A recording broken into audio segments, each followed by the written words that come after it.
Bonsoir mesdames, bonsoir mesdemoiselles, bonsoir messieurs. Bienvenue à une autre émission de Point de bascule, l'édition du 21 mars 2018, mercredi soir. Bonsoir Alexandre. Bonsoir Richard. Et comme toujours, on commence par l'actualité nationale. Oui, alors des petits sondages aujourd'hui, en fait cette semaine, qui confirment la descente aux enfers de Philippe Couillard. Oui. Hein, la CAQ qui raffermit finalement son avance dans les intentions de vote. Oui, et c'est quand même assez spectaculaire parce que dans les conditions actuelles, il serait presque à la majorité, là. Oui, exact, tout à fait. Ça veut dire qu'ils sont en terrain majoritaire. Pour la CAQ, là, c'est quand même tout un développement. Et on le mesure par la prudence que manifeste à l'heure actuelle François Legault dans ses interventions, de façon à ne pas dissiper cette avance-là. Dans le fond, il n'a pas fait grand-chose pour parvenir au résultat qu'il a. Non, exact. C'est littéralement l'aspiration par le vide, oui, tout à fait. Qu'on a pu observer. Quand il y a le vide, on est aspiré vers le sommet. Et le vide, il est provoqué par, évidemment, l'effondrement du Parti libéral. Exact. Comme le confirment les sondages. Et également, il faut le dire aussi, la stagnation du vote du Parti québécois. Oui. Et aussi la stagnation du vote de Québec solidaire. Ah ben tout à fait, ça. Alors, clairement. Et puis, ça crée aussi une espèce de vent de panique pour le Parti libéral du Québec, qui se met à accuser la CAQ de faire du nationalisme ethnique. Oui. Alors, on en avait parlé la semaine dernière, mais cette semaine, il y a eu ça s'est intensifié. Oui, c'est ça. Il y a eu toutes les réactions cette semaine. Lisée disant que... prenant la défense de François Legault en disant, écoutez, les libéraux sont en plein délire. S'il y a quelque chose qu'on peut reprocher à la CAQ, c'est pas de faire du nationalisme ethnique, c'est de faire du nationalisme mou.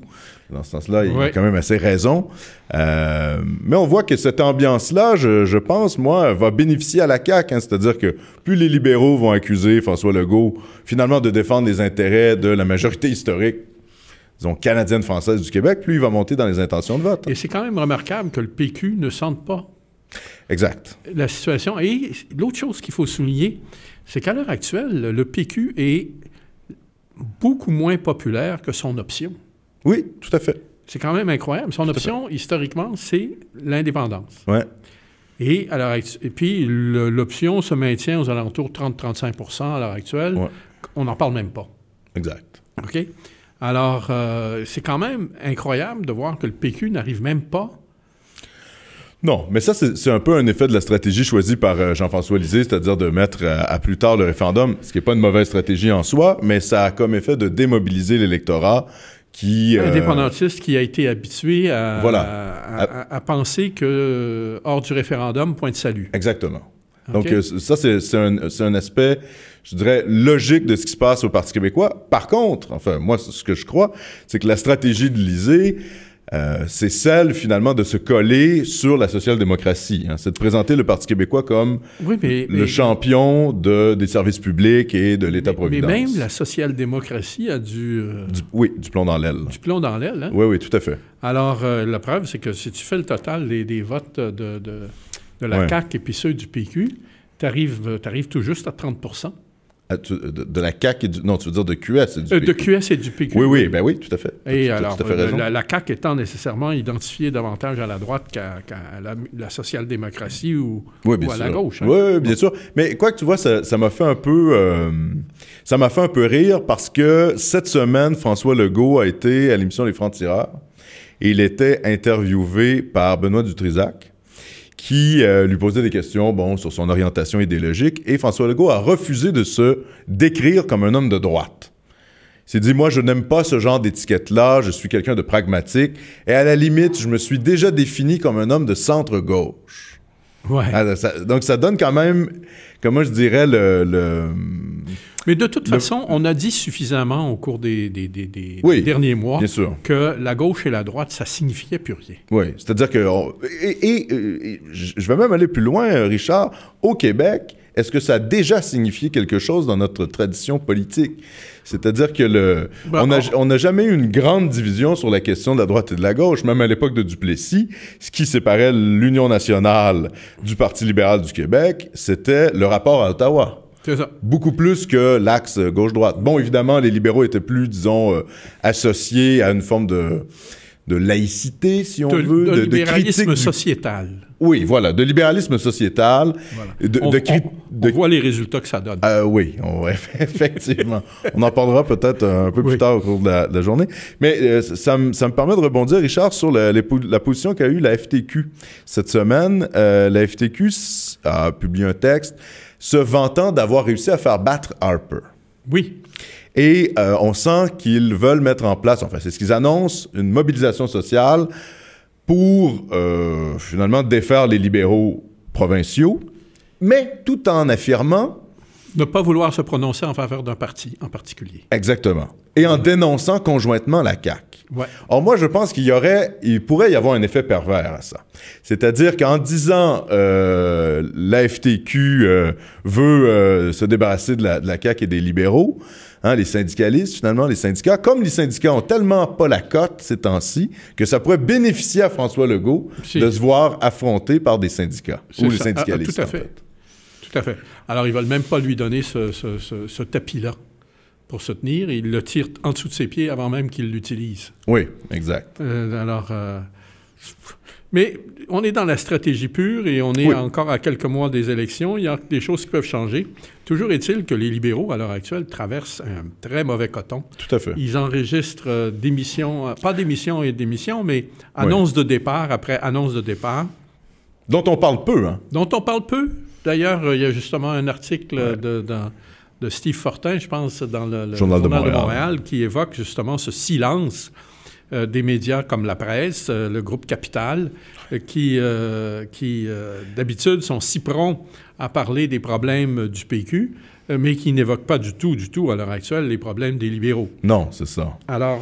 il y a une disproportion médiatique là-dessus. J'appelle plus ça de la disproportion. Oui, c'est un billet. C'est un favoritisme non déguisé. Oui, d'ailleurs, tu parles de Capital Média. Cette semaine, Manon Massé a fait la une de plusieurs journaux régionaux de Capital Média, où on la présentait comme une femme formidable, alors que cette semaine même, elle a attaqué le bilan des gouvernements sur les droits des femmes en disant que c'est un boys club. Et évidemment, le Parti québécois a fortement réagi par l'intermédiaire de son chef, Jean-François Lisée, pour un peu remettre Manon Massé à sa place. Et c'est assez rigolo de voir Manon Massé critiquer de manière unanime les gouvernements précédents, c'est-à-dire du Parti québécois et du Parti libéral, sur cette question-là, alors qu'on sait que la législation au Québec sur le droit des femmes est parmi une des plus féministes de toute l'Amérique du Nord. Et évidemment, Québec solidaire n'a rien à voir dans ces législations-là, puisqu'ils n'ont jamais été au pouvoir. C'est ça. Alors, ensuite, il y a quelque chose quand même d'assez intéressant à observer. C'est de voir comment, après avoir essayé de faire lever son soufflet avec Gabriel Nadeau-Dubois, le Québec solidaire revient à la charge maintenant avec Manon Massé, mais ça ne lève pas davantage. Non.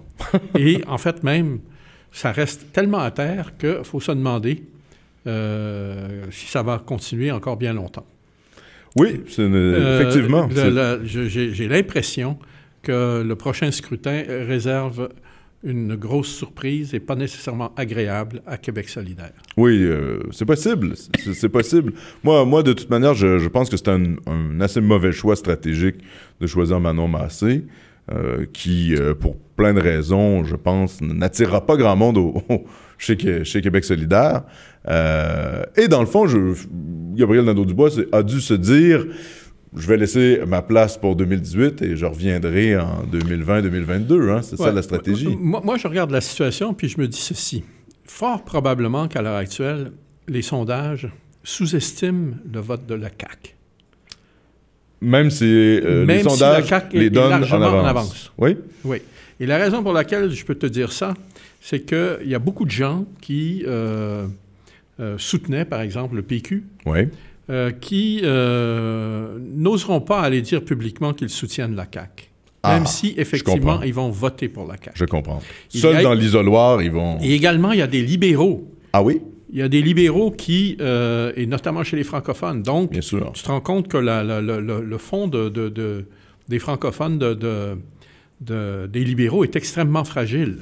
Oui, oui, oui. Il y a aussi des libéraux francophones qui vont, malgré les sondages, se détacher et aller à la CAQ.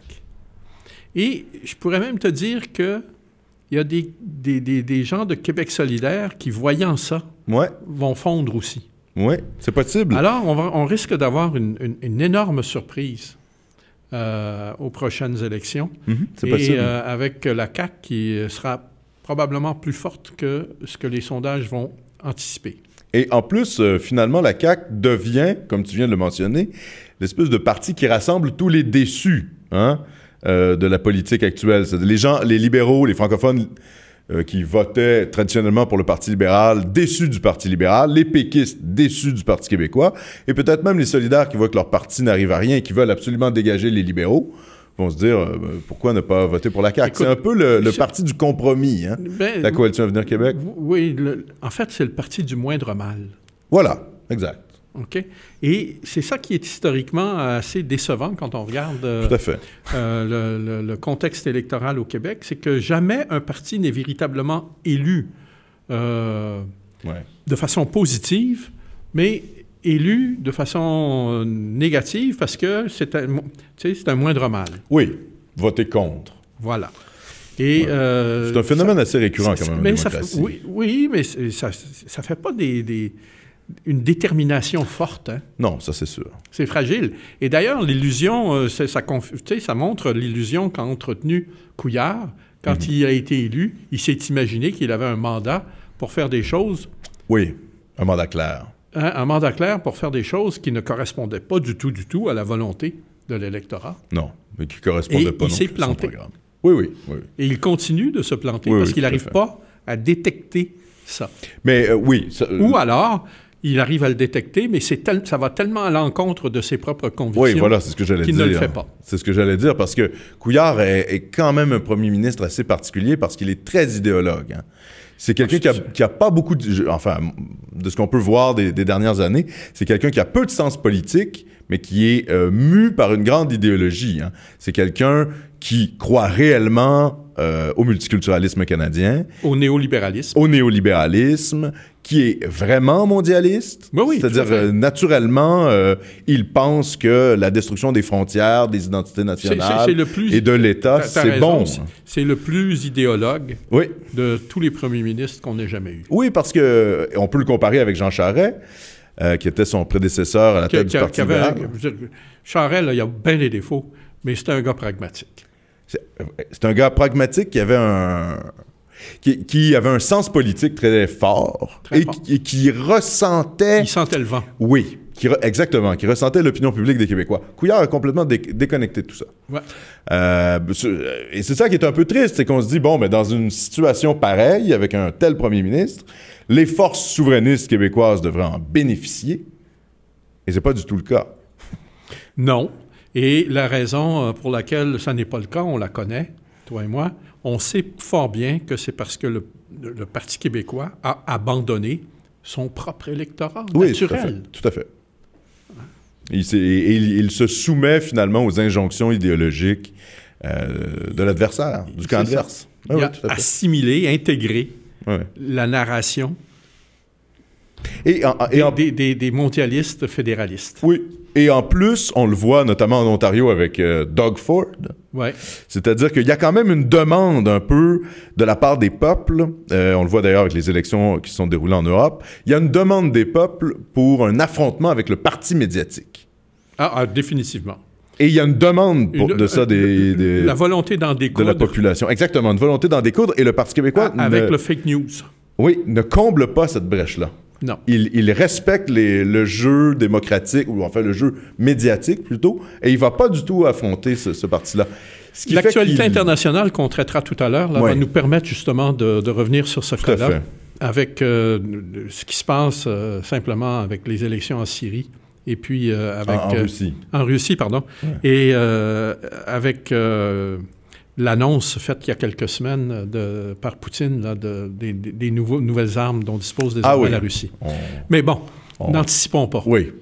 Mais en tout cas, pour continuer dans la débandade un peu du camp souverainiste, on peut sauter tout de suite au Bloc. Oui, oui. Ben, le Bloc, en fait, il y a eu une espèce d'accalmie cette semaine. Oui, exact. OK. Exact. Et là, je pense qu'il y a des gens qui sont devenus conscients là, de la gravité de la situation et qui lâchent du lest. À commencer par Martine Ouellette elle-même, qui a décidé de se soumettre, malgré son objection au départ, non pas à un vote de confiance, parce que les statuts ne le permettent pas à ce stade-ci, mais à un référendum sur sa popularité, finalement. Oui, exactement. Hein? Oui. Bon. Alors, on y avait déjà eu, dans le temps de René Lévesque, comment ils avaient appelé ça? Le René-random? Un René-random. Oui, oui. Bien là, on a un Martine-random. OK? Un Marty-random. Oui, et d'ailleurs, il va se tenir le 29 avril. Espérons pour elle que le martyr random ne deviendra pas un martyr tout court. Oui, effectivement, et c'est possible que ça le devienne. Ça dépend un peu de la mobilisation de la base du Bloc, mais moi, j'ai des doutes. Écoute, il est encore trop tôt pour le dire. Oui, oui, exactement. Et Et elle a annoncé qu'elle resterait dans le cas où le vote serait à 50% plus 1 en sa faveur. Oui. Donc, elle a déjà donné le seuil minimal auquel elle est prête à... Ça, c'est le seuil démocratique. Oui, tout à fait. OK. Et, bon, bien sûr, on a pensé, à cause d'un certain historique, là, puis du charisme de certains chefs, comme René Lévesque, par exemple, comme y compris même Lucien Bouchard, que le seuil situait nécessairement très élevé. Oui. Ça nous rappelle ce qui s'est passé avec Bernard Landry. Hein? Ben justement, j'allais y venir. Ah oui. OK, Bernard Landry qui s'est ramassé avec 76% des votes et que son entourage a convaincu de quitter. Mais ça, il faut revenir un peu là-dessus, Richard, parce que ça n'a pas de sens. Je veux dire, un chef qui a un taux d'approbation de 76%, c'est immense dans un parti politique. Est-ce que Trump aurait ça chez les Républicains? Peut-être. Non. Mais sans doute pas. Est-ce que, je sais pas moi, Macron... Bon, enfin bref. Il y a juste Poutine qui obtient des scores pareils. Oui, mais ça au sein de sa propre population. C'est même pas au sein de son parti. Mais non, tout à fait. C'est pour ça que tu as raison de mentionner, le 50% plus 1 n'est pas choquant en soi. Moi, je trouve ça assez normal. Oui. Sauf que, évidemment, ça fait pas des enfants forts. Non. OK? Non, bien sûr. Mais bon, disons que dans le contexte actuel au Bloc québécois, ça serait quand même un signe de légitimité satisfaisant. Ouais. Et de quoi reconstruire, parce qu'il faut quand même comprendre que l'élection est encore à 18 mois de... Oui, c'est ça, exactement. Bon. Oui. Alors, il reste du temps pour passer des plaies et puis même faire quelques bons coups. Mais à supposer que le Bloc québécois s'aligne sur vraiment ce qui est important. Exact. Et arrête de faire du souverainisme incantatoire. Exact. OK? Et puis du référendisme incantatoire. Oui. Et puis passe aux choses sérieuses, c'est-à-dire à la défense des intérêts supérieurs du Québec à Ottawa. Oui, tout à fait. Okay. D'ailleurs, encore une fois, les sondages Angus Reid, qui confirment que Trudeau est en pleine dégringolade. C'est vraiment même que ça commence à ressembler à une descente aux enfers. Là. Oui, ça fait du bien, Richard. Moi, j'attendais ça depuis quelques temps, depuis quelques mois. Je me demandais quand est-ce que la lune de miel avec Justin Trudeau allait se terminer. D'ailleurs... Et là, ça vient de se terminer. Il faut quand même constater que depuis... On peut remercier l'Inde, d'ailleurs, pour ça. C'est ça, justement, j'allais le dire. Depuis son retour d'Inde... oui, c'est la catastrophe, là. Hein? People Kind et l'Inde, ça a été le début de la fin. Ça a été terrible. Mais il est plutôt silencieux. Ben, j'espère. Tranquille au pas. Ben oui, mais là, il doit y avoir 2-3 conseillers stratégiques qui lui ont dit de se la fermer. Puis ensuite, même, dans ses relations avec les États-Unis, là, c'est pas fort. Non, ben oui, c'est ça. Il n'y a pas un grand bilan à défendre. Non. Des déficits. Puis ensuite, quelle est la position du Canada? Encore une fois, ça m'apparaît tellement invraisemblable que, dès le départ, le Canada, le gouvernement fédéral de Trudeau, n'est pas apprécier exactement quelle était la nature de son rapport de force avec les États-Unis. Ah, là, tu parles de la renégociation de l'ALENA. Renégociation de l'ALENA. Oui, oui, oui. OK? Alors bon, il y a une bonne nouvelle aujourd'hui, semble-t-il, c'est que les Américains auraient décidé de ne pas imposer de limites au contenu canadien dans les automobiles américaines. Tu sais? Ah oui, OK, d'accord. De limites au contenu américain dans les automobiles américains destinés au marché américain, construites au Canada. OK, d'accord. OK? Et, donc, des automobiles construites majoritairement en Ontario. C'est ça, en vertu du pacte de l'automobile. Oui, c'est ça. OK?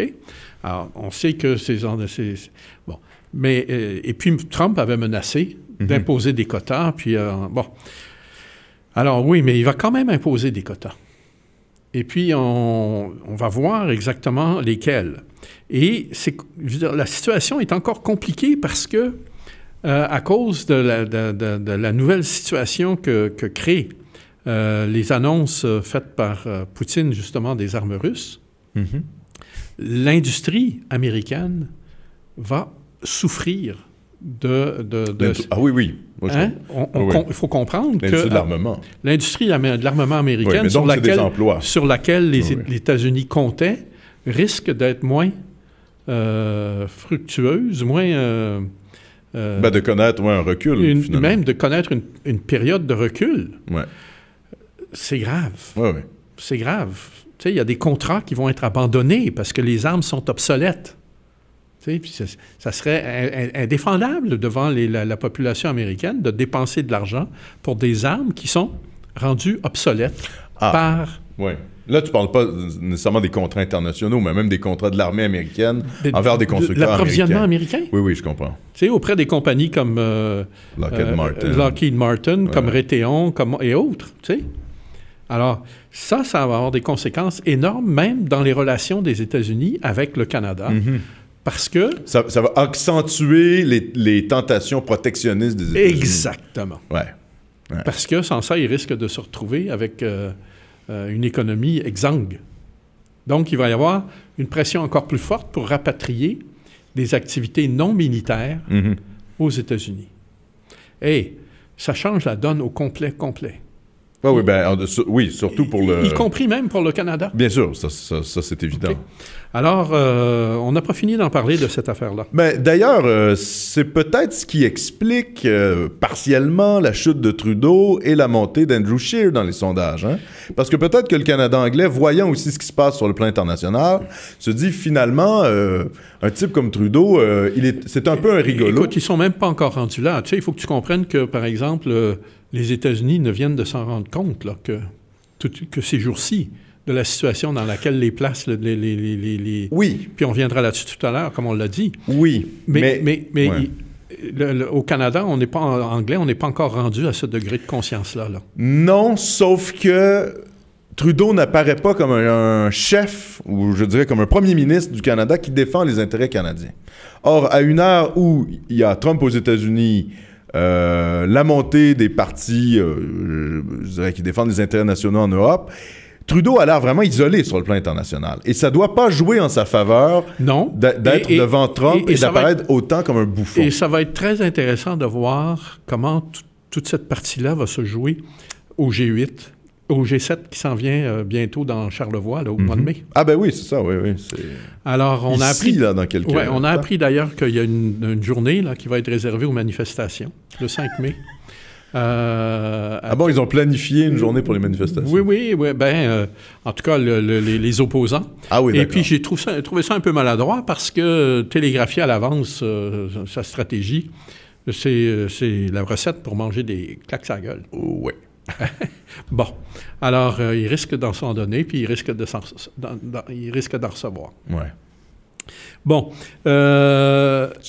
Scheer, d'ailleurs, le Parti conservateur, hein, donc qui dépasse Trudeau dans les sondages, va organiser son congrès national à Saint-Hyacinthe. Hein.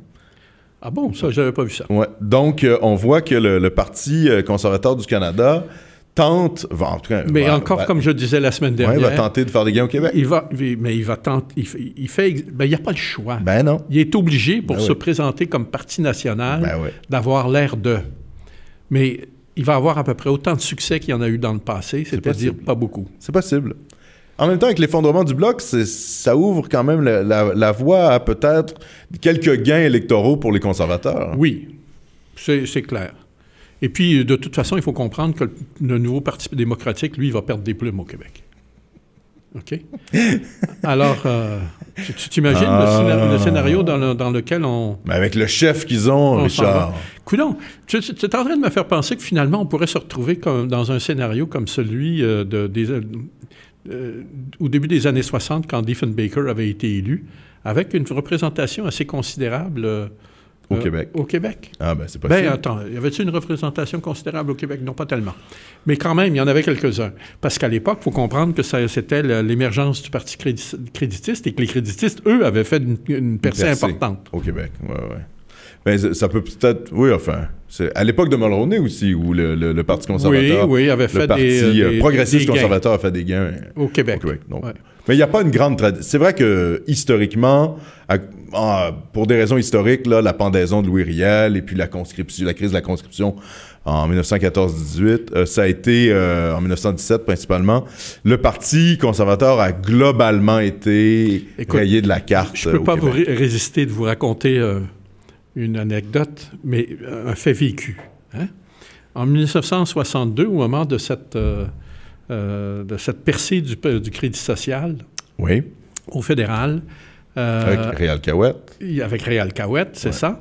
Moi, je m'étais retrouvé l'été suivant dans le comté à Saint-Jean-Port-Joli, au théâtre d'été qu'il y avait dans l'atelier-école de Jean-Julien Bourgault, le sculpteur.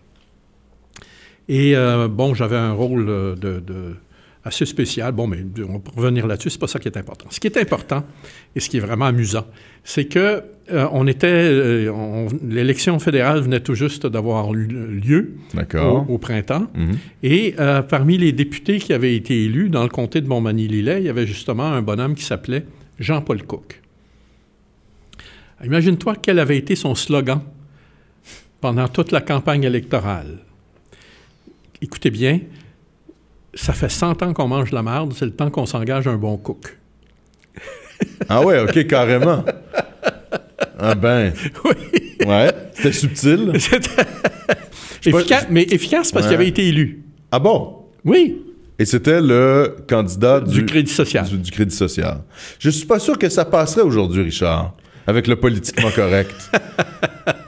J'ai l'impression qu'avec la réduction de la liberté d'expression actuellement, pas sûr que ça passerait aussi bien qu'à l'époque. Non, peut-être pas. Mais justement, tu parles de liberté d'expression, puis ça nous permet d'enchaîner avec un autre sujet libéral. As-tu vu cet article qui est sorti sur la directive donnée par Service Canada, donc, c'est-à-dire tous les services fédéraux qui sont offerts au public au Québec, pas au Québec, au Canada. Au Canada, oui. C'est ça.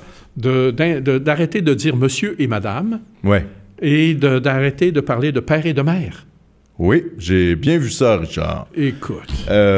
On est dans la suite logique de l'espèce de tour de Babel du multiculturalisme canadien, où on accepte tout, où on accepte n'importe quoi, et où on voit que la déconstruction de l'identité nationale n'a pas simplement des effets sur la déconstruction... mais là, on est rendu à déconstruire l'identité sexuelle. Mais c'est ça. C'est-à-dire que c'est une suite logique de la déconstruction des deux peuples fondateurs, du récit des deux peuples fondateurs, pour aller jusqu'à la déconstruction même des genres. Des genres de façon à supprimer complètement tout rapport avec le passé.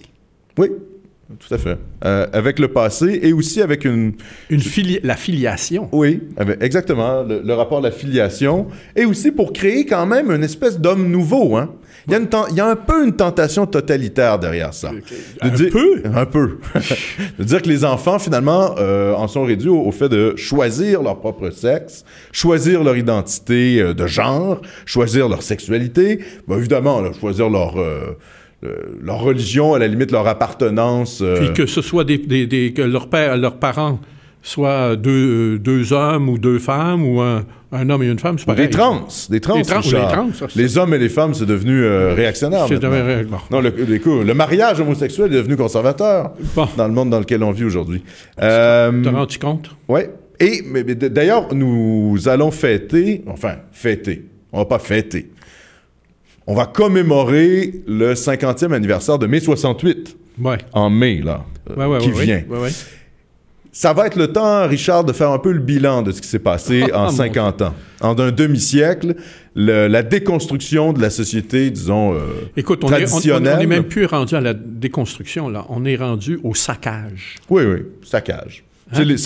C'est la suite logique de la déconstruction. C'est le saccage complet. Oui, tout à fait. Et pas un saccage physique, mais c'est un saccage même psychologique. Oui. Tu sais, on est en train de briser des liens littéralement ancestraux, OK? Des liens de 2000 ans de civilisation. Oui, de 2000 ans et plus, même. Et plus, oui. OK? Oui, civilisation judéo-chrétienne. Ah oui, tout okay? D'accord. Alors... Pagano-chrétienne, en fait. Écoute, c'est énorme. Oui.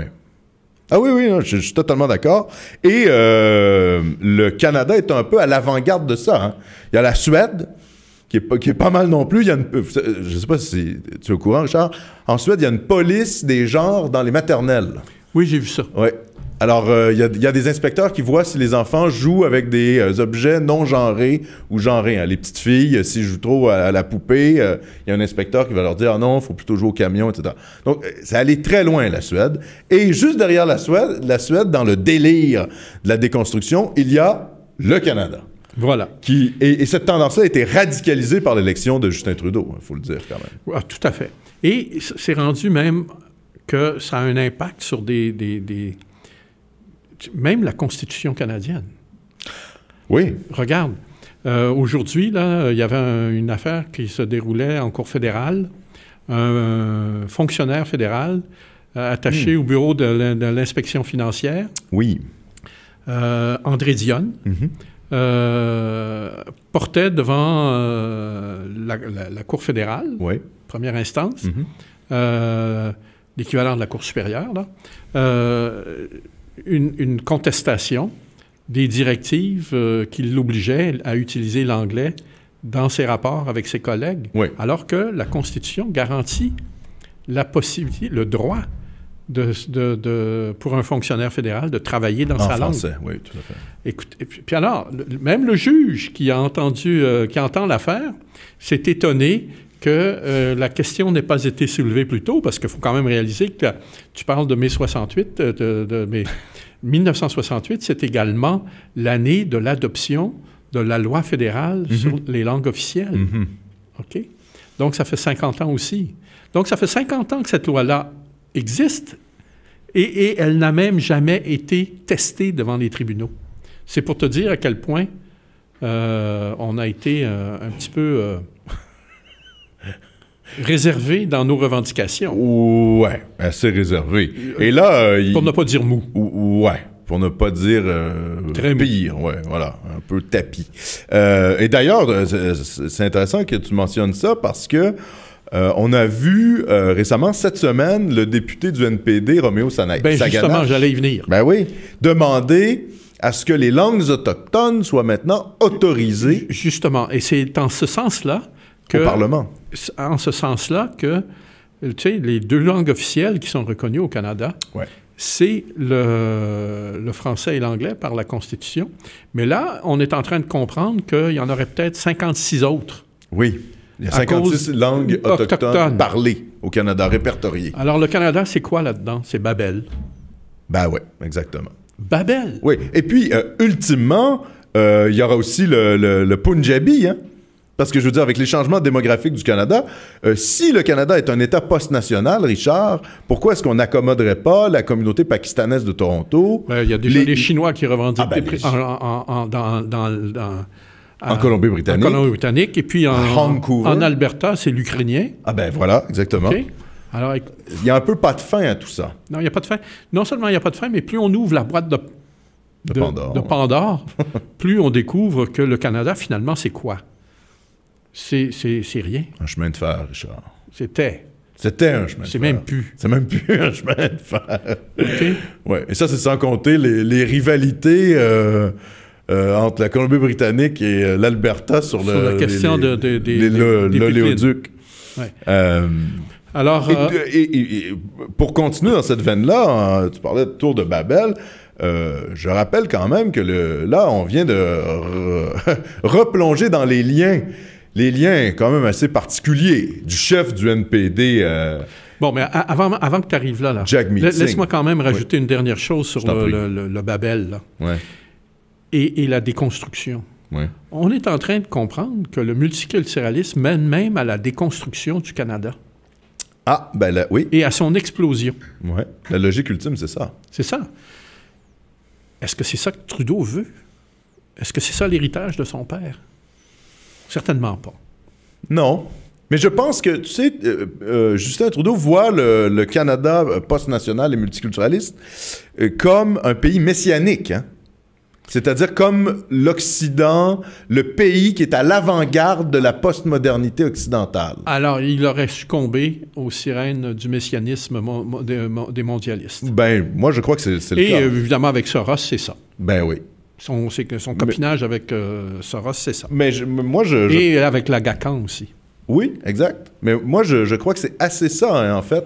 C'est-à-dire que la projection que fait Trudeau du Canada, c'est l'état futur de ce à quoi devraient ressembler tous les autres États occidentaux, voire même au niveau de la planète. C'est parce que c'est même plus un État. Non, ben non, c'est un effondrement.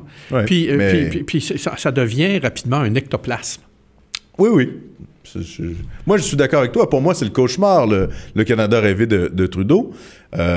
Mais c'est comme ça qu'il le présente. Et c'est là où on voit que le combat des souverainistes québécois, le combat des souverainistes québécois, pardon, contre le Canada et contre le multiculturalisme, la postmodernité libérale, c'est un combat qui est mondial et dans lequel on fait figure d'avant-garde. Hein. On est les premiers à affronter ça, même sur le plan, comment je dirais, historique. Et ce qu'il y a le plus épouvantable, vois-tu, c'est que ça fait 50 ans qu'on mène ce combat-là, et puis on s'apprête au moment où il est en train où on entrevoit une possibilité de victoire. Nous-mêmes, on est en train de l'abandonner. Oui, tout à fait. C'est ce qui est un peu désespérant. C'est décourageant. Parce que dans le fond, on a succombé au chant des sirènes.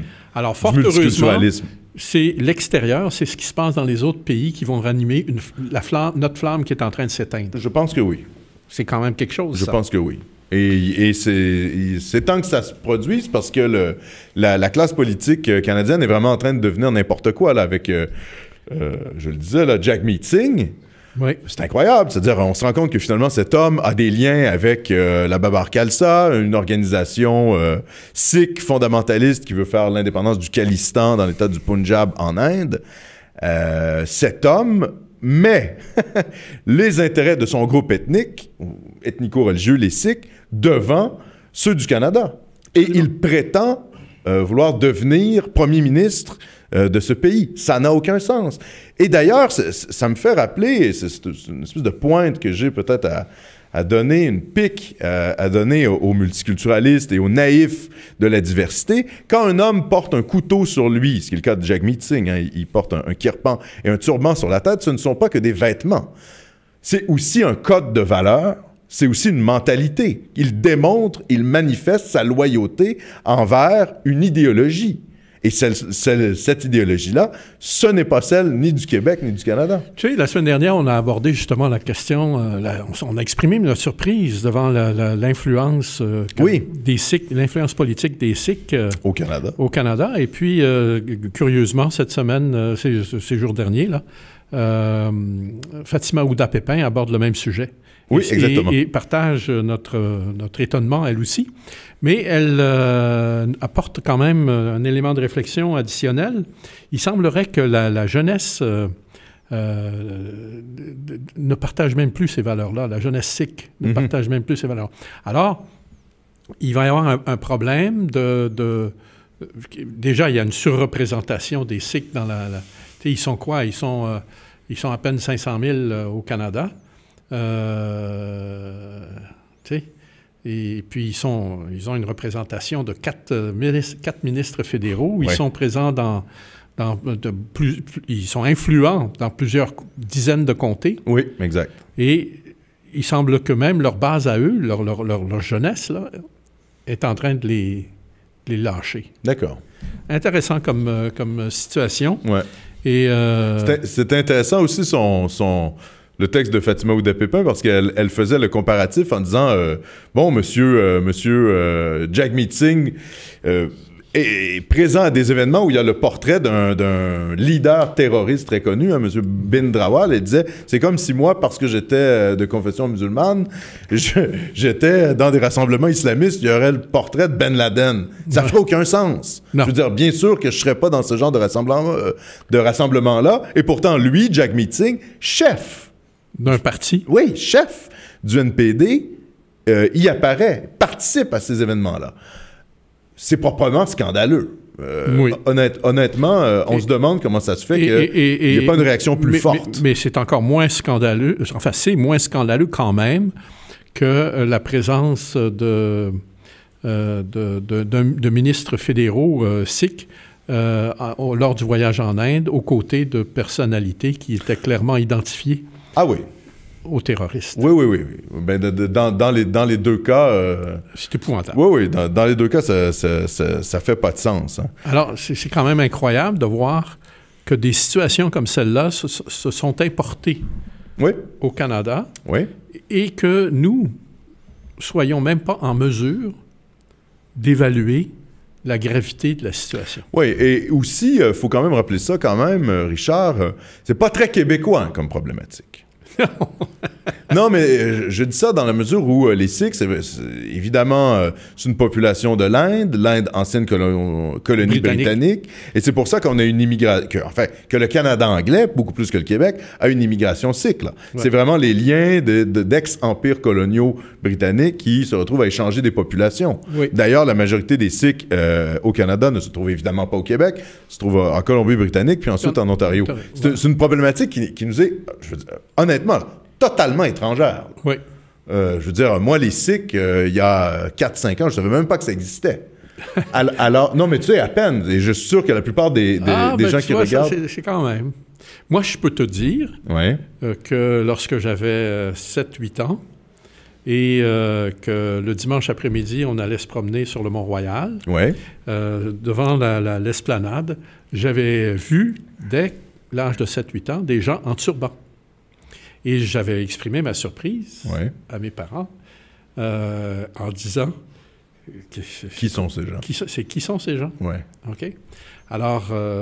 Mais c'est ça, mais encore là, c'est le lien avec l'Empire britannique, parce qu'on sait que les Sikhs ont été utilisés comme police militaire en Inde. Pourquoi? Parce qu'ils n'étaient ni musulmans ni hindous.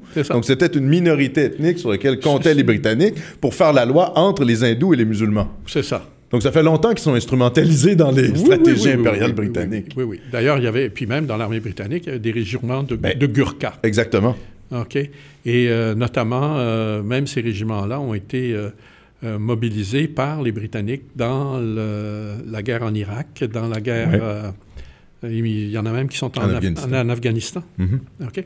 Alors... Oui, il y a des liens dans la tradition militaire britannique entre les Sikhs et l'Empire. En parlant d'Empire colonial, Richard, on a célébré hier, avant-hier, la journée de la francophonie. Et le Canada a réitéré son soutien à Michaëlle Jean. Oui. La vice-reine qui a connu quand même quelques scandales. Et puis qui accumule les déboires. Comme le dernier, c'est le scandale de l'Hermione. Exact. Hein? Une croisière à je ne sais pas combien de millions, là. Oui. Bref, une affaire de fou, mais toujours là où il se dépense beaucoup d'argent. Oui. Curieux. Et tu te rappelleras quand même qu'on avait eu le même problème quand elle était gouverneur général. Hein? Absolument. Donc, il y a comme une constante avec Michaëlle Jean dans les dépassements de coûts. Oui. Elle ne comprend pas la différence entre être la reine et un représentant de la reine. Oui, c'est ça. Elle s'imagine que la fortune rejaillit sur elle. Oui, mais là, elle n'est plus représentante de la reine. Non. Mais, à la tête de la francophonie. Mais elle est mandatée par le Canada. Oui. OK. permets-moi quand même d'avoir une petite réflexion là-dessus. Hein. Une ancienne représentante de la reine d'Angleterre qui est à la tête de la francophonie. Bon, ben on l'avait fait à l'époque, là, quand ça n'a aucun sens. Ça n'a aucun sens. Voilà. Ouais. Le général de Gaulle se retourne sûrement dans sa tombe. Ah ben, définitivement. OK. Définitivement. Bon, alors on va passer maintenant au volet international parce qu'on a vraiment... quoi qu'on a abordé un petit peu d'affaires internationales à cause de... Mais quand même, on a beaucoup de matière. De matière. Juste avant de te laisser la parole, Richard, simplement rappeler aux auditeurs de contribuer, hein, si jamais ils veulent contribuer à Point de bascule, bien sûr. au Patreon. Donc, vous pouvez aller sur patreon.com /vigile pour contribuer. Et c'est un système qui fait en sorte, finalement, que vous donnez un montant par mois. Et donc, ça permet d'avoir une rentrée d'argent pour, évidemment, payer le studio. Ce sont des grands frais ici qui sont encourus, comme vous voyez, le matériel informatique, etc. Donc, on vous encourage, si vous aimez Point de bascule, si vous voulez avoir une information éclairée, dissidente et souverainiste, un point de vue souverainiste sur l'actualité, encouragez-nous sur Patreon. Voilà. L'affaire Skripal. Ah! Mais là, on a de quoi dire. Oui. Il a sorti des éléments d'information absolument incroyables. Réseau Voltaire, là, sur le plan international, et puis Thierry Messant, il n'a pas toujours eu une réputation très bonne en raison du fait qu'il a été un des premiers à soulever des doutes sur l'affaire du 11 septembre. Oui, principalement sur, je crois, le Pentagone. Hein? C'est ça. Ouais. Et finalement, les événements, par la suite, lui ont donné comme largement raison. Mm-hmm.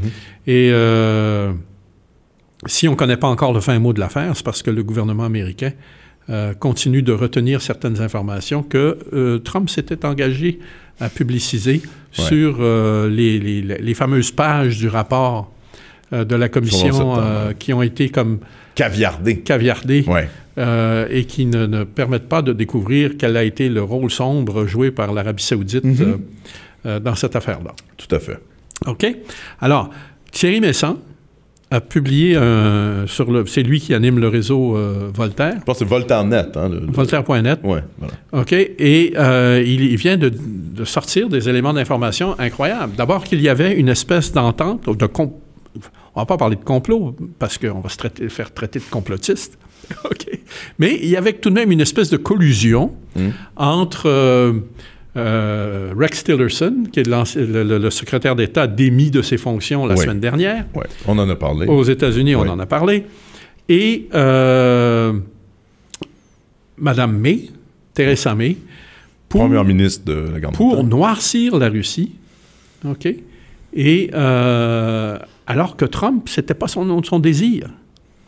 OK? Trump, depuis le début, on le sait, il veut pas faire copain-copain avec les Russes, mais Trump, il savait dès le départ que les Russes étaient en situation bien meilleure que ce que les Américains eux-mêmes pensaient. Et sans doute que ses liens avec le général Flynn lui avaient permis d'obtenir des informations qui étaient gardées par la défense militaire. OK? Là, tu parles avant son élection? Avant son élection. Oui, voilà.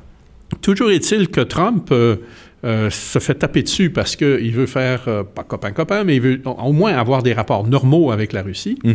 Et d'un seul coup, il découvre que Tillerson et Mme May sont de mèche pour noircir la Russie. D'ailleurs, dans la conférence de presse qu'il a donnée la semaine dernière au moment de son départ, Tillerson a bien pris la peine, encore une fois, de blâmer la Russie, puis de... Bon. Mais quelques jours plus tard, on découvre le poteau rose et on découvre qu'il était de mèche avec madame. Et que c'est une des raisons, sans doute, qui ont contribué ou accéléré son départ de l'administration Trump. Oui, son congédiement même, on peut dire. Son congédiement. Plus que son départ. Oui. Alors, ça, c'est intéressant. Ouais. Puis, ce qu'on comprend également, c'est que Tillerson était à coquiner avec les néoconservateurs. Et il défendait l'agenda néoconservateur. Ouais. Alors que, je t'avoue franchement que moi, je n'avais pas pensé ça. Mais là, les événements sont en train de le démontrer. Et à cause évidemment, la réélection de Poutine avec la forte majorité qu'il a. Oui, 76,67 %. C'est ça, c'est considérable. Hein? Oui, oui. Avec une participation de 67,4 %. Ouais, donc, une plus forte participation que les dernières élections. Bon. Et puis, on ne comparera même pas ça aux élections, aux résultats des élections américaines, françaises, canadiennes ou même n'importe quoi. Non. Il n'y a personne, pas un seul élu dans le monde occidental qui dispose d'une légitimité égale à celle de Poutine. Oui, mais tu sais ce que les médias occidentaux vont te répondre. Oui. Ils vont dire qu'il y a eu du bourrage dur. Oui, puis tu penses qu'il n'y en a pas eu aux États-Unis? On le sait. Ni ici, enfin bref. Bon, tu sais, on le sait. Bon, on le sait. Oui, oui. Ben oui, non, mais même ici, je veux dire, il n'y a pas de carte d'électeur. Moi, j'ai parlé... le référendum, il y en a eu du bourrage d'urne. Ouais, hein? Puis moi, je peux parler même d'expérience personnelle des gens qui m'ont dit qu'ils sont des immigrants qui n'avaient pas le droit de vote, qui ont déjà voté au Québec. Ben oui, c'est arrivé largement. Donc, les manipulations électorales, est-ce qu'il y en a en Russie? Sans aucun doute. Sans aucun doute. Il y en a ailleurs aussi. Faut pas être naïf. Faut pas être naïf. Et puis, non, mais la réalité, en fait, Richard, ce que ça nous rappelle, ce scrutin-là, c'est que les Russes sont largement en faveur de Poutine. Pourquoi? Oui. Parce qu'il a rétabli l'honneur de la Russie. C'est ça, la réalité. Mais tu vas trop vite, là. Je vais trop vite. J'anticipe ce que tu vas dire. J'en prie, vas-y. Je veux encore revenir sur la question de Tillerson. De l'article de Messan et ce qu'il révèle. Oui. Et ce qu'il révèle aussi, c'est que il y avait comment dirais-je, une action qui avait été prévue contre la Russie avant que les Russes mettent sur la table leurs armes nouvelles.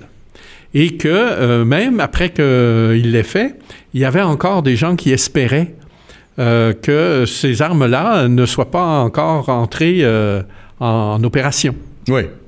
Or, grande surprise, les Russes se sont arrangés pour qu'on comprenne bien qu'elles étaient en opération. Ils ont déployé des nouveaux Sukhoi 35 en Syrie, et avec 2 appareils seulement, compte tenu des capacités de ces appareils-là, ils sont capables de contrôler à peu près tout ce qui se passe et même de tenir en respect les Américains.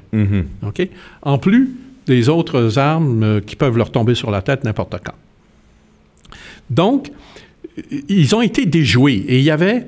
Là, je parle des Américains. Des Américains et des Britanniques ont été déjoués parce que les Russes sont dans une position de force beaucoup plus rapidement qu'ils ne pensaient qu'ils le seraient. OK? Les déploiements étaient anticipés pour 2025. On est en 2018, puis c'est déjà là. Oui. OK? Alors, ça leur coupe l'herbe sous le pied et ça les empêche d'avoir le degré de manœuvre qu'ils pensaient avoir pour, par exemple, faire une intervention importante en Syrie. Ensuite, on se rappellera que Tillerson, il y a un mois, il était allé en Turquie. Oui. Puis, il est allé en Turquie avec un deal, en fait, pas un deal, un ultimatum à Erdogan, en lui disant « Ou bien tu nous permets d'utiliser Incirlik pour faire notre opération en Syrie. » Oui, les bases aériennes. Voilà. Oui. C'est la grosse base aérienne de l'OTAN en Syrie. Et là... En Turquie. En Turquie, pardon. Oui. Erdogan a dit non. Alors, c'était encore un signe. C'est ce qui a d'ailleurs permis... Oui. Parce que Erdogan a rapporté l'information aux Russes et c'est ce qui a permis aux Russes de comprendre la manœuvre que les Américains étaient en train de préparer. Oui, d'ailleurs... et les Français. Erdogan joue un peu sur tous les tableaux. Hein. Ah, oui. Ça a été difficile de bien comprendre quelle est sa position sur le conflit en Syrie, parce que le conflit a débuté et il était plutôt hostile à Bachar el-Assad. Ouais. Et puis aujourd'hui, il combat les Kurdes qui sont financés ou en tout cas soutenus par les Américains, par l'OTAN en fait, par l'Organisation du traité de l'Atlantique Nord, donc les Occidentaux, l'Europe de l'Ouest et les États-Unis. Et rappelons-le quand même, Richard, il a survécu à une sorte de coup d'État. Hein? Oui. Et je crois que c'était l'année passée ou il y a 2 ans? 18 mois à peu près. 18 mois, un an et demi. L'été, pas l'été qui vient de passer, mais l'autre d'avant. 2016 alors. C'est ça. Ouais. 2016, et c'est Un coup d'État qu'il a pu éviter uniquement parce qu'il a été prévenu à la toute dernière minute par Poutine, qui l'a appelé lui-même personnellement, pour lui dire, écoute, voici ce qui se passe. Et rappelons... Puis c'est l'OTAN qui préparait ce coup-là. Oui, bien voilà, rappelons que la Turquie fait partie de l'OTAN. Depuis des décennies. Voilà. Alors, donc la Turquie est vraiment dans une drôle de situation. Puis quand on sait aussi les pressions que mettent, par exemple, que met l'OTAN sur les pays participants pour pas qu'ils achètent d'armement russe. Ah ben oui, et puis il y avait toute la question des missiles S-400 que veut acquérir et qu'a acquis, sans que pour autant cet été encore livré, Erdogan. Et vous avez une idée là, du micmac dans lequel on se trouve. Alors, il faut comprendre aussi que la fameuse nouvelle situation devant laquelle se retrouvent les partenaires des États-Unis avec l'annonce que les armes sont infiniment plus... On peut peut-être rappeler aux auditeurs que, Vladimir Poutine, le président réélu de la Russie, a fait une annonce comme quoi la Russie avait développé des armes... On l'a dit la dernière fois, mais peut-être pour les... dernières fois. Oui, peut-être pour les gens qui ne nous avaient pas écoutés. Des armes hypersoniques. Entre autres. Entre autres. Okay. Entre autres, des missiles hypersoniques, donc qui vont à plus de 5 fois la vitesse du son. Pour donner une idée de... Et qui sont vraiment d'une technologie révolutionnaire. Et téléguidés, en fait. Téléguidés. Ouais. Et à travers... Tu sais, il faut comprendre une chose, c'est que quand tu déplaces à cette vitesse-là, tu as des problèmes de chaleur et de friction. Oui, exact. Énormes. Donc, ils ont développé des nouveaux matériaux composites pour résister à la chaleur. Pour résister à la chaleur. Et puis ensuite, il faut que cette affaire-là ait une source d'énergie. Et là, on est rendu dans le plasma, là. Okay? Donc, c'est vraiment, vraiment à la fine pointe de la haute technologie. Et les Américains, il y a 2 généraux qui ont comparu devant une commission sénatoriale au cours des derniers jours. Ouais. Le général Votel et le général Joseph Votel de CENTCOM, qui est des généraux américains, évidemment. C'est le général qui contrôle le Moyen-Orient. Central Command. OK? Et le général Michael Knighton, dont le témoignage est rapporté ce soir, ça vient de sortir, par CNBC. CNBC, il faut savoir que c'est un bras de NBC avec MSNBC, et c'est un site d'information financière. Pour que l'information se rende là, je vous prie de me croire que c'est une information qui ne fait pas l'affaire des États-Unis et qui va avoir une incidence énorme sur l'industrie militaire américaine. Alors, vous comprendrez qu'avant qu'ils la mettent, l'information, elle a subi tout le screening possible et imaginable. Elle a été tamisée, vérifiée, retournée à l'envers, et on la met. Donc, aujourd'hui, là, c'est rendu ce soir dans le mainstream. Et les Américains reconnaissent qu'ils n'ont pas de contre-mesure. C'est ça, en fait, parce que finalement, l'effet concret de l'annonce de la possession de ces missiles par la Russie, c'est que les boucliers, les systèmes de défense américains... Et même d'attaque. Comme les porte-avions, sont rendus obsolètes. Ouais. Alors, ils ont dépensé des centaines de milliards pendant toutes ces années, y compris même des navires qui viennent de sortir de chantier qui valent plus rien. Pourquoi? Bon, en tout cas, dont la capacité est grandement limitée. Ben écoute, je veux dire, quelle capacité? Oui, contre des pays qui n'ont pas de... Voilà. sont pas en mesure de... Mais alors, je veux dire, ça quoi? Ils vont aller attaquer les Philippines? La Somalie? Bon. Somalie, attention, les Chinois sont installés à Djibouti. Ben oui. Là. Ah oui. Et puis, les Chinois également disposent d'armes hypersoniques. Oui. Alors, dans quelques jours, vont commencer des exercices militaires qui avaient été prévus au large de la Corée, avec le Japon, la Corée du Sud et les États-Unis. Et figure-toi que la base de ces opérations militaires-là repose sur l'utilisation des porte-avions. Bien, écoute, avec ce qu'on vient d'apprendre, là, ces porte-avions-là, ils sont désuets, y compris même les plus... OK?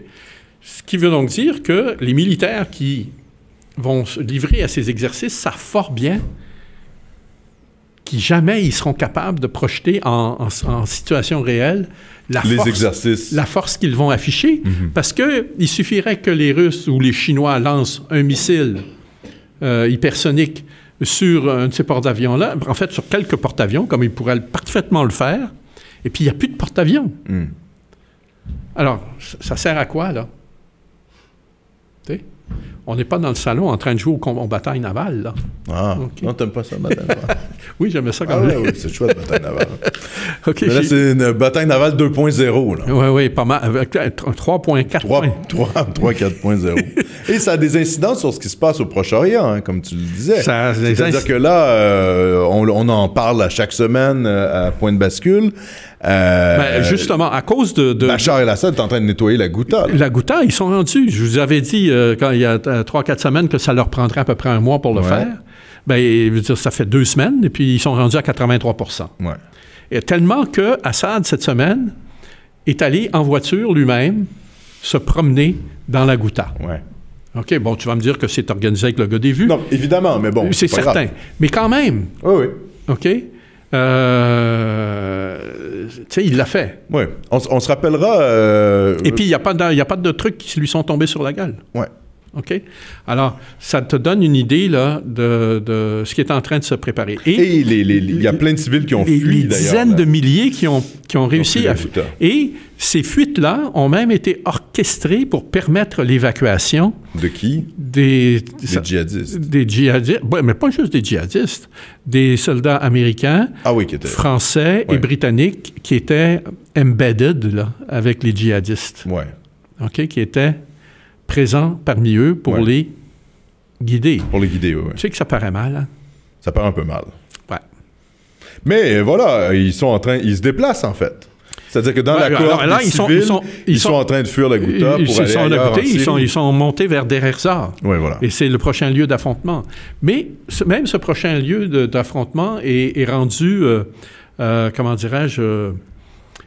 plombé par la menace que fait représenter que fait peser sur les alliés français, britanniques et américains les nouvelles armes. Les nouvelles armes russes.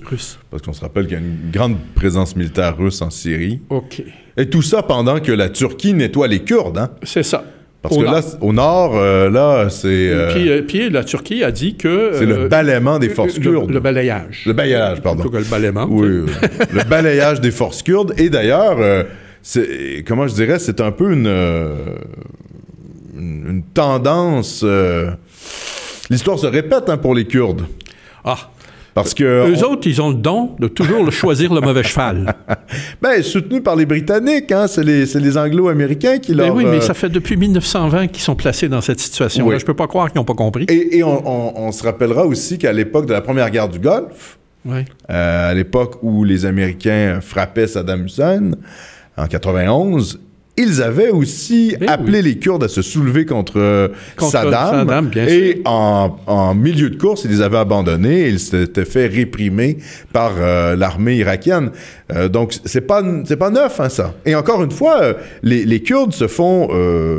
affrontent l'armée turque, enfin, se font... Mais bon, le leadership kurde, on peut pas dire qu'il a été particulièrement brillant, hein? Non, je suis d'accord. Et Mahmoud Barzani, là, qui faisait que tout le monde présentait en Europe comme un héros... Il a cessé d'exister, là. Littéralement. Il n'y a plus rien. OK? Alors, voilà la situation dans laquelle se trouve le Moyen-Orient. Bon, en tout cas, oui, pour la Syrie. Oui, bien sûr, il y a d'autres, mais... Oui. Mais pour aujourd'hui, ça va faire, là, pour ce qui est du Moyen-Orient. Parfait. Alors, on a parlé des élections russes. Alors, il faut souligner aussi que, contre l'avis de ses conseillers, et en raison, justement, de ce qu'on parlait un peu plus tôt, Trump a appelé Poutine cette semaine pour le féliciter. Oui. En fait, il n'appelait pas pour le féliciter, mais il a profité du fait qu'il avait à l'appeler pour le féliciter. Mais imagine-toi que la démarche que faisait Trump auprès de Poutine, c'est de lui dire qu'il était le temps de commencer à parler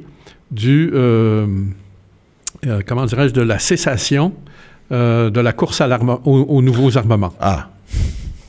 tu comprends qu'avec ce qui vient de se passer, là, ils sont déclassés complètement. Tu sais, puis il faut réaliser ce que c'est. Quand les Américains, aujourd'hui, selon les confidences des généraux dont on a parlé plus tôt, reconnaissent avoir 15 ans de retard. C'est beaucoup. C'est énorme. Il faut comprendre qu'ils pensaient avoir 15 ans d'avance. Mm-hmm. Fait que dans le fond, si tu regardes le retard, en fait, ils ont pris 30 ans de retard. Mais ça veut donc dire que les services de renseignement américains ne sont pas très efficaces en ce qui a trait à la Russie. Ben alors là, c'est là que tu vas réaliser à quel point la situation est complexe. Parce que pour que Trump ait compris, ait su quelle était la situation, il fallait que certains services américains fonctionnent. Or, sois au courant. C'est le cas de la Defense Intelligence Agency, c'est-à-dire l'espionnage militaire américain. Il savait quelle était la situation. La CIA. C'est ce qui a permis au général Flynn, qui était le conseiller de Trump pendant la campagne électorale, de prévenir Trump qu'il était nécessaire de montrer une certaine ouverture face à la Russie. Mais une ouverture que les démocrates condamnaient complètement. Ben oui, bien sûr. OK? Et là, Trump vient de se voir, en anglais, le mot c'est vindicated, là, il vient de voir sa position confirmée, validée, oui, ouais, par les événements. Mm-hmm. OK? Et il est obligé, à cause de ce qu'on apprend sur les armes russes, ouais, de dire à Poutine, attention, la course aux armements, on ne va pas se lancer là-dedans. D'autant plus que, je veux dire, les Américains savent fort bien que pour livrer une course aux armements aux Russes, ils vont devoir dépenser 10 fois plus que les Russes pour obtenir les mêmes résultats. Les mêmes résultats. Parce que les coûts de production aux États-Unis sont beaucoup plus élevés. Voilà. Alors, tu t'imagines-tu que Poutine, il est mort de rire, là? Hein? Il est dans une situation incroyable. Et il vient d'être élu jusqu'en 2024. Bon. Maintenant, il faut comprendre que pas mal. Aux États-Unis, ça va aller mal.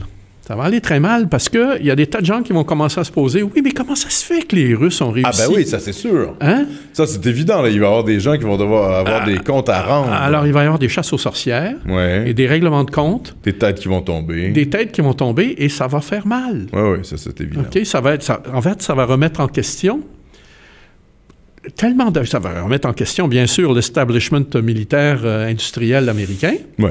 OK, ça va le brasser comme il faut. Et tant mieux, parce que c'était nécessaire, parce que tu peux pas avoir dépensé comme ils ont fait et obtenir, te faire déclasser comme ils viennent de se faire déclasser, sans que... ça a des conséquences. Des conséquences, hein? Ben oui, ça D'autre part, les Américains vont découvrir que, dans d'autres domaines, des politiques qu'ils ont eues pendant des années les ont finalement conduits à cette situation-là. Mm-hmm. Et, entre autres, dans le domaine de la formation, de l'enseignement. Mm-hmm. Parce que eux-mêmes, ils n'ont pas cultivé l'esprit critique. Uh-huh. En fait, ils ont abandonné même l'enseignement de l'esprit critique, avec toutes sortes de théories farfelues, pédagogiques. Oui. Okay? Oui. Et alors de pédagogisme. Alors c'est là que tu te rends compte là, que la remise en question va amener les Américains à remettre même en question le mondialisme. Mm-hmm.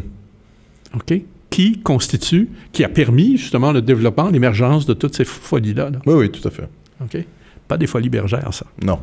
C'est des folies assez graves. Meurtrières. Même. Oui. Okay. Oui, et puis bon, c'est-à-dire que s'il y a réellement un déclassement de l'intelligentsia américaine, ou en tout cas des élites américaines universitaires, ça augure pas bien pour la suite des choses. Hein? Alors, ça va amener une véritable révolution culturelle en Amérique.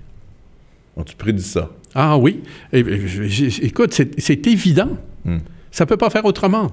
Parce que l'impact de l'industrie de la défense sur l'économie américaine est tellement grand. Ah, ça, c'est sûr. Hein? Ça génère beaucoup d'emplois. Les politiciens n'ont pas le choix de réagir, mais même d'un point de vue géostratégique, c'est-à-dire, évidemment... C'est ça. Alors, ils ne peuvent pas laisser les Chinois et les Russes les dépasser. Alors, ils vont réaliser que sur le plan universitaire, ils se sont fait déclasser. Ouais. OK? Que sur le plan technologique, ils se sont fait déclasser. C'est grave, ça. Ouais. Et ils vont devoir réaliser que les programmes d'éducation ne sont pas adaptés, que les profils qu'ils ont multipliés dans toutes les directions, complètement farfelus, Les studies. Hein, des studies, oui, de je sais pas quoi, là. Les queer studies. Oui, exactement. Puis ils vont réaliser qu'ils ont dispersé leurs énergies et qu'ils n'avaient pas le luxe de le faire. Ouais. Et non seulement ça, mais ils se sont très lourdement endettés.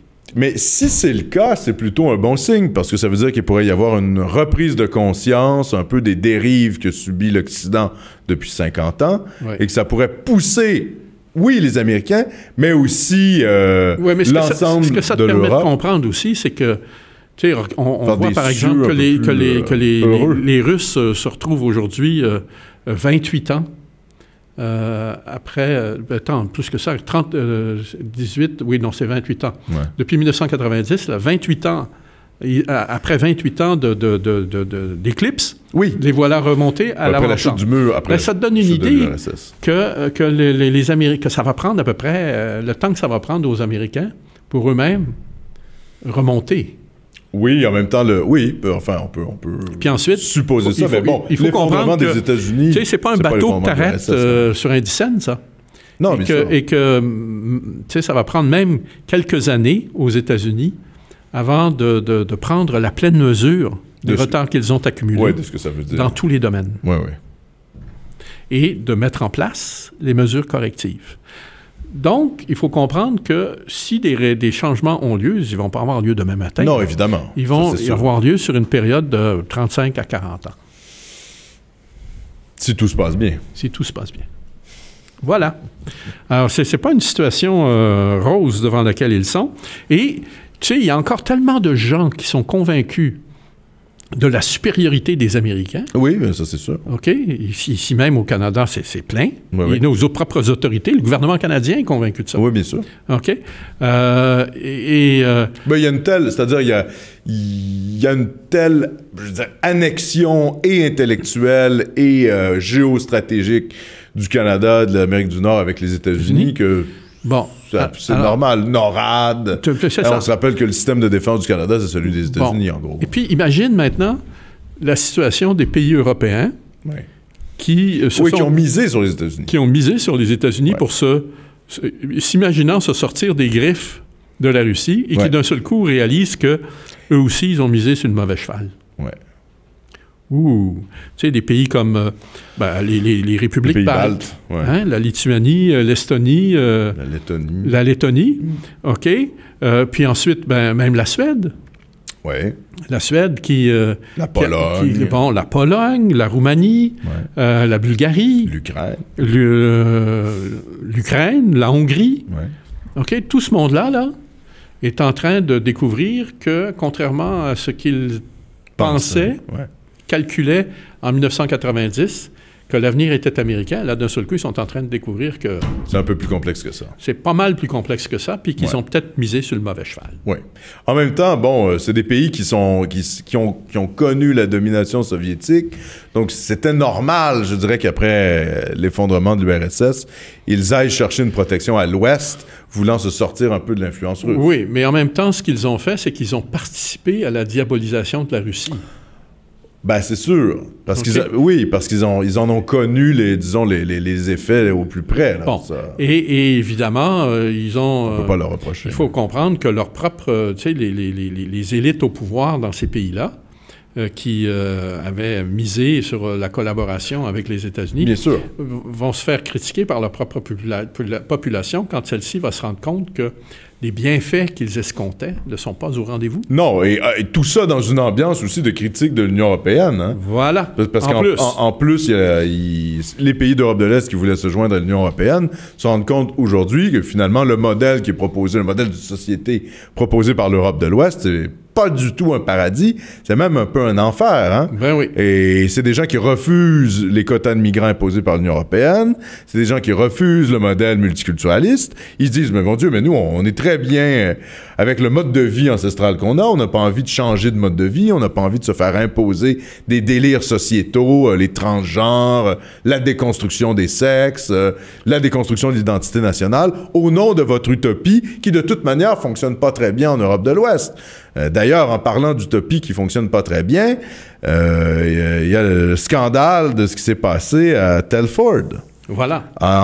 Au Royaume-Uni. Alors, je ne sais pas si les auditeurs ont suivi cette histoire-là, une histoire renversante où on a appris que la police d'une ville qui s'appelle Telford au Royaume-Uni a caché pendant 30 ans les agissements d'un gang criminel composé d'Indo-Pakistanais qui avait mis en place un réseau de pédocriminalité. On parle de centaines, voire des milliers de victimes qui ont été parfois des histoires horribles, là, violées à multiples reprises, forcées d'avorter. Le jour, il y a une petite fille, à l'époque des faits, elle avait 14 ans, qui témoignait dans les journaux britanniques et elle affirmait qu'après son 2e avortement, alors qu'elle avait 14 ans, elle a dû retourner dans une maison close la journée même pour se faire violer par des dizaines d'hommes. La même journée où elle avait subi son avortement. Ouais, son avortement. Alors, c'est des histoires d'horreur qui se sont déroulées vraiment en Angleterre. Couvertes par la police. Couvertes par la police. Pourquoi? Pour ne pas stigmatiser les immigrants. Ouais, les Pakistanais. Les Pakistanais. La communauté indo-pakistanaise. Alors là, c'était pas politically correct de les stigmatiser. Ouais. Alors là, on voit les limites, enfin, on voit le délire multiculturaliste jusqu'où ça peut nous mener, hein? La folie antiraciste. C'est-à-dire qu'on veut tellement pas stigmatiser des populations immigrées qu'on est prêt à modifier les faits, à cacher le réel au nom d'une idéologie. C'est là où on voit qu'il y a quelque chose de l'ordre du totalitarisme. C'est-à-dire, comme le réel ne correspond pas à l'idée dont on veut s'en faire, on modifie le réel. On le cache. On le cache. Pour ne pas qu'il y ait de réaction populaire face à ça. On est plus inquiet de la réaction, entre guillemets, des potentielles réactions racistes que pourrait avoir la population anglaise. Que du bien-être de la population. Exactement. Que du bien-être des petites filles de classe moyenne. Écoute, c'est épouvantable. C'est de la folie. Et là, il faut se poser des questions même plus graves que ça, Richard, parce qu'il faut se dire, si ça s'est produit en Grande-Bretagne, au Royaume-Uni... Mais ça s'est produit en Suède, ça s'est produit ailleurs. Ben oui. Et en Allemagne, en Allemagne, on a eu l'affaire à Cologne, il n'y a pas... Et la même chose avec... Tu as raison de le mentionner avec la Suède, des festivals où on a caché les faits, les viols de masse, parce que ça allait stigmatiser les populations musulmanes. Et puis, parce qu'il fallait absolument casser du blanc. Oui. OK? L'ennemi, c'était l'homme blanc. Oui. Ben oui. Alors que les Suédois sont des blancs eux-mêmes. Ah ben oui, bien sûr. Alors, imagine-toi le degré d'abnégation dans lequel on est rendu quand on cesse de vouloir être soi-même pour ouvrir la porte aux autres. Oui, dans la détestation de soi. C'est ça. Parce que c'est ça aussi, là. C'est la haine de soi. La culpabilisation complète des fautes d'il y a 300 ans. Oui, même... On est dans le révisionnisme historique. Ah oui, tout à fait. Même des fautes depuis... 500 ans, 600 ans. Ben oui, voilà. Et la logique ultime de l'immigration de masse et du multiculturalisme, c'est ça. C'est-à-dire que c'est au fond transformer l'entièreté de l'histoire et de la société pour qu'elle corresponde à l'idéologie qu'on s'en fait. Pas l'idéologie qu'on s'en fait, à l'idéologie qu'on veut promouvoir. À l'idéologie qu'on nous impose, oui, en fait. Qu'on veut promouvoir. Ouais, parce que il y a une volonté... Ah oui, il y a une volonté politique. De la part de certains intérêts de promouvoir cette idéologie-là. Bien sûr. Des élites. Ben voilà. D'une grande partie des élites. Des élites, pas des élites... tu sais, c'est vraiment les hautes sphères. Oui, bien sûr. Hein? Mais le problème, c'est que beaucoup de politiciens se soumettent à cette narration-là, à la narration multiculturaliste, et n'osent pas affronter de plein fouet ces dérives-là. C'est ça qui est grave. Ils s'en rendent complices. Ben oui. Ils acceptent de jouer un rôle tout à fait dans ça. C'est épouvantable. Ouais. Et cet exemple-là, donc la ville de Telford, là, j'invite les gens à se renseigner là-dessus, ça nous fait poser des questions aussi sur ce qui va se passer ici, Richard. Écoute, parce que si ça s'est passé en Grande-Bretagne, qu'est-ce qui va se passer ici? C'est la perte de tout repère moral. Ah, complètement. OK? Au nom de l'antiracisme. C'est très C'est quand même grave. C'est quand même grave. Oui, complètement. C'est très, très, très pervers. Ouais. Et on cède à ça. Oui, on cède à ça par peur, finalement, de passer pour raciste. Oui, dans le mauvais camp. Il y a même une députée travailliste britannique qui a retweeté un message disant « Au nom de la lutte antiraciste et de la diversité, ces filles-là, victimes de viol, devraient se taire. Et là, on parle d'une députée du Labour, hein, donc du Parti travailliste britannique, qui, soit dit en passant, est elle-même voilée. Donc, possiblement d'origine, elle aussi, pakistanaise. Donc, finalement, on voit ici qu'elle a plus de solidarité, je pourrais dire, religieuse ou ethnique. Avec son monde qu'avec la nouvelle société. Ouais, avec le gang d'indo-pakistanais pédocriminels, plutôt qu'avec les petites filles. On voit que le multiculturalisme en anglo-saxonne, là, c'est en train de virer au délire total et absolu. Ouais. Écoute, c'est un sujet qui est tellement... ouais, non, je sais ça. Il nous pompe. Ouais, ben, avec raison, je veux dire. Bien sûr. Il faut être indigné. Si on n'est pas indigné par ça, on ne sera pas rien. Il faut rentrer chez soi. Là. OK. On va quand même achever, là, bientôt. Rappelez ça, tout simplement souligner que, justement, dans la foulée des succès qu'en remportent les Russes, le pont de Kerch, qu'ils sont entrepris de construire pour relier la Crimée au continent, va être terminé au mois de mai, va être ouvert aux automobiles au mois de mai, alors qu'on en essaie l'ouverture qu'en janvier 2019. Pendant qu'il y a des ponts qui s'écroulent aux États-Unis. Les autres, ils construisent du neuf. Et crois-moi, j'ai vu des vidéos, c'est assez spectaculaire, c'est beau. OK? Et donc, ce pont-là va être ouvert à la circulation. Et donc, ça veut dire que ça va désenclaver la Crimée. Et alors, au lieu que le transport se passe uniquement par avion puis par bateau, ça va se faire par route et par train. Parce que le pont, il va pouvoir... Il accueille à la fois des voitures, des camions et des trains. Je vois. Alors, c'est spectaculaire comme développement et comme une réussite, parce que c'est un pont de 19 km, là. C'est pas rien. Non, effectivement. OK. Et puis, entre autres, il y a des profondeurs, là, assez importantes. Il a fallu installer des piles. Sur le plan technologique, c'est un beau succès. C'est leur pont de la Confédération. Oui, c'est ça. Et quant à moi, là, je veux dire, regarde simplement les problèmes qu'on a, nous, à construire notre petit pont Champlain. Ah, Richard. Mais ça, on sait pourquoi on a des problèmes. Bon. C'est parce qu'il y a de la collusion, corruption systémique. C'est ça. Chez nous. Voilà. Dans lequel il faudrait faire le ménage, d'ailleurs. Ouais. Ça, c'est un autre débat. On ne rentrera pas là-dedans. On ne va pas rentrer là-dedans maintenant. Bon. Dernier sujet. Figure-toi donc que j'ai appris que la Californie, en cachette, s'est dotée d'une charte des valeurs. Incroyable, vous n'aviez pas entendu ça, moi non plus. C'est toi, Richard, qui m'a appris ça. Imaginez-vous qu'il y a quelques semaines, aux États-Unis, le gouverneur Jerry Brown a fait adopter une loi qui s'appelle le California Values Act.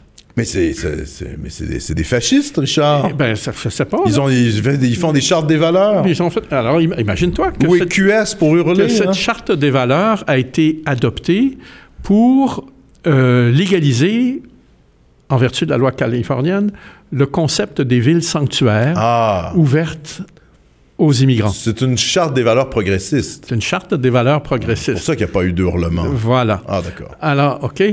Et figure-toi... Mais c'est pour s'opposer à Trump. C'est pour s'opposer à la législation de Trump. C'est ça, pour s'opposer à la législation de Trump. Alors, figure-toi qu'il y a une petite municipalité de Californie qui s'appelle Los Alamitos, qui a tenu un référendum sur la question à l'issue d'un gros débat. Et finalement, la municipalité en question a décidé de ne pas suivre la loi californienne qui avait été adoptée. Alors, tu comprends qu'il va nécessairement se retourner vers le gouvernement fédéral pour invoquer la protection du gouvernement fédéral américain. Et nécessairement, ça va provoquer un conflit de compétences constitutionnelles entre la Californie et le gouvernement fédéral américain. Ben oui, donc un conflit de légitimité. Là. Voilà. Non, mais c'est assez intéressant, ça. C'est très intéressant. De voir... et d'ailleurs, ça nous rappelle que finalement, les États-Unis sont eux aussi mais imagine, souviens-toi, là, les clameurs qu'on a opposées à l'idée même d'une charte des valeurs. Ah, mais non, mais Richard... Au Québec. Et puis là, d'un seul coup, là, la Californie le fait, et du beurre dans le poêle. Oui, oui. Mais ça, c'est normal. C'est parce que c'est des valeurs de gauche, donc ça va. C'est une charte des valeurs de gauche qui défend la laïcité. Oui, sociétale. Mais si on défend la laïcité et qu'on s'oppose au modèle multiculturaliste anglo-saxon, alors soudainement, on est un fasciste. Mais ça, c'est la mauvaise foi de la gauche au Québec. C'est ça. Rien neuf là-dessus. Peut-être en terminant, Richard, oui. La France au Yémen. La France au Yémen, qui vient d'être accusée possiblement de crimes de guerre parce qu'elle a vendu des armes à l'Arabie Saoudite. Oui. Oui, par Amnesty International. Et on se rappellera qui a vendu des armes à l'Arabie Saoudite également? Le Canada. Le Canada, oui, donc, effectivement. En tout cas, ça peut faire craindre des développements. Ça va faire des développements intéressants. Et pendant qu'on y est, pour terminer, juste avant de terminer, rappelez que notre ami Nicolas Sarkozy s'est retrouvé ces 2 derniers jours en garde à vue, ouais. Pour répondre de ses agissements dans l'affaire Zaki Takieddine, ouais. Qui l'accuse d'avoir reçu 5 millions d'euros de rétrocommission du bakshish, quoi, ouais. Du gouvernement libyen. Ouais. De l'époque, donc, Mouammar Kadhafi. C'est ça. Ouais.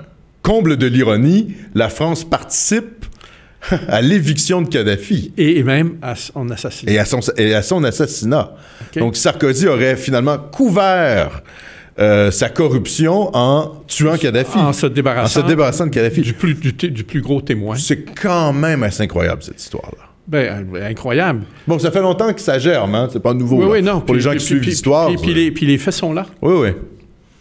Et puis, bon, Sarkozy, il traîne avec des drôles de personnes. Hein. C'était quand même l'ami des Desmarais. Hein, oui, entre autres. Entre autres. Des affaires vraiment sales. Oui. OK?